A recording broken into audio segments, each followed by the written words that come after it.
tell me more about you. Tell me more about AG, kind of where you're from, where you grew up. Yes. Um, Thank you for having me on the show. Thank you. Thank you for being here. I was with Nike for 13 years. Okay. And with Nike, there were only a couple people that were allowed to talk to media, that were allowed to put themselves out there and do interviews and podcasts and all of this. And so when I left Nike, it was this whole new world of Okay. just starting to talk to people and really sharing more insights about me. So this is still really new to me. Um, I grew up in Indiana. Oh, really? Okay. Yeah, What part of Indiana? it's called Carmel. And what is that close to? Is that by Indianapolis? It's right by Indianapolis. Yeah. Okay. Okay. You know, I'm born and raised south side of Chicago.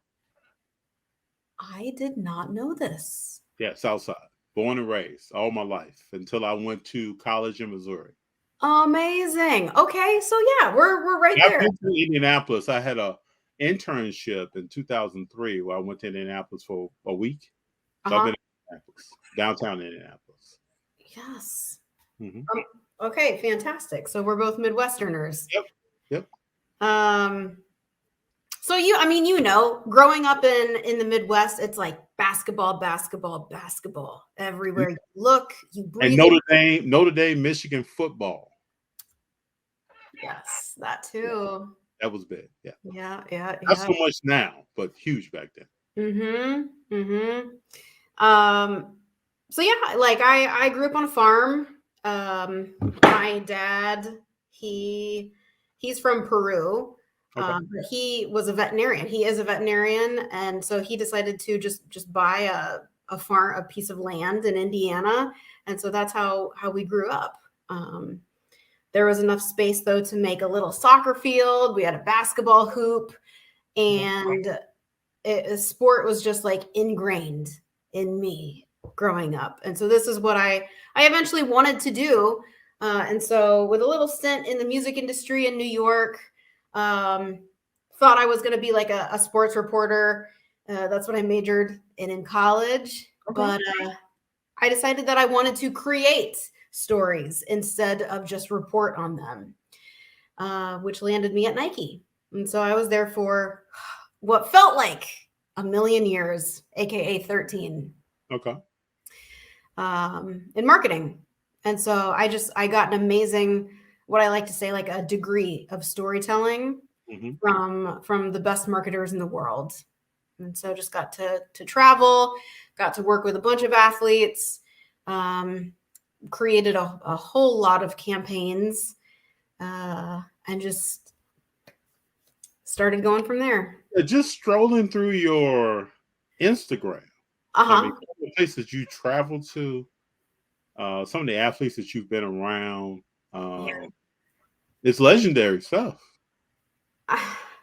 Nike is an amazing place to work. And Hmm. I got very fortunate. Like I said to a couple people, I do feel very lucky that I just sent in my resume for one job at Nike. And I was like, this is the one for me. It was a soccer marketing specialist role. And they just kept calling me back and kept calling me back. And I knew that this was the job for me. And I got it. I had never been to Oregon before. I didn't know a single person at Nike. But it was destiny. And it's interesting because to me, like I moved from Midwest after going to grad school and moved out to LA, and Yeah. I didn't know anyone in LA. Not one person. Same thing. And I think when you make a move like that, just listen to your story. You learn a lot about yourself.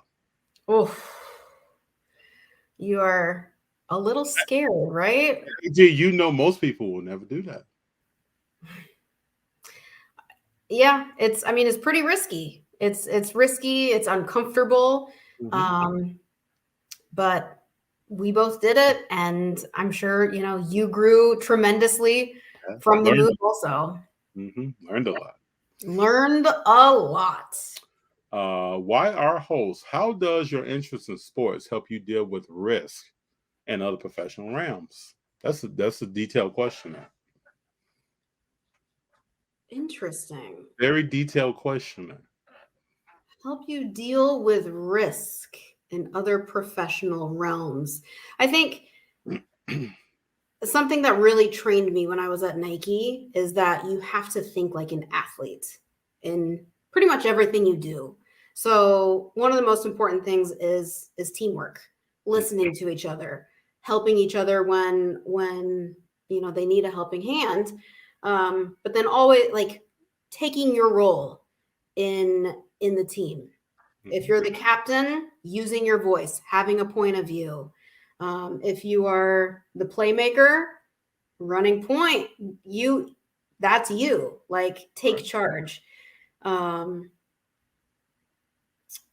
So I think that thinking like an athlete has been instilled in me for such a long time, and I think it's so important to think about anywhere you work, any kind of business deals, any kind of negotiation like this.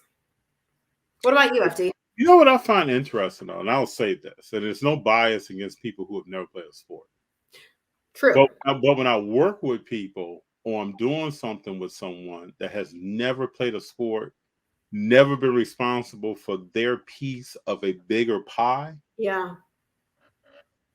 the decisions they make are different than what I'm used to. Yes. I'm used to we get into a team situation. AG, I understand what you're strong at. I understand what I'm strong at. We're going to compensate for each other. I got your back. Mm-hmm. We're going to work this out. We're working with 3 or 4 other people. I'm going to find out what those people are good at. We're going to talk through situations. Yeah. Every idea is a good idea. We're going to get them on the table, talk about them. But sometimes you meet people who is maybe they're the only child. Maybe how they were raised was in a situation where their opinion was the only opinion that mattered. They were only listened to. It becomes different. Mm-hmm. And usually I get to the core of that by just asking some questions. I like to find out about people. And I've been given an ability to remember things about people. And so when I have a conversation with someone, I'm not just spending time having a conversation. Like when I start learning about a person, the Mm-hmm. facts that they're giving me back is important to me to remember about that person. Mm-hmm. Later have a conversation and build a relationship based upon that. So even if that person has never played a sport, I'm going to end up finding out kind of what makes them tick. What are some things that are important to them?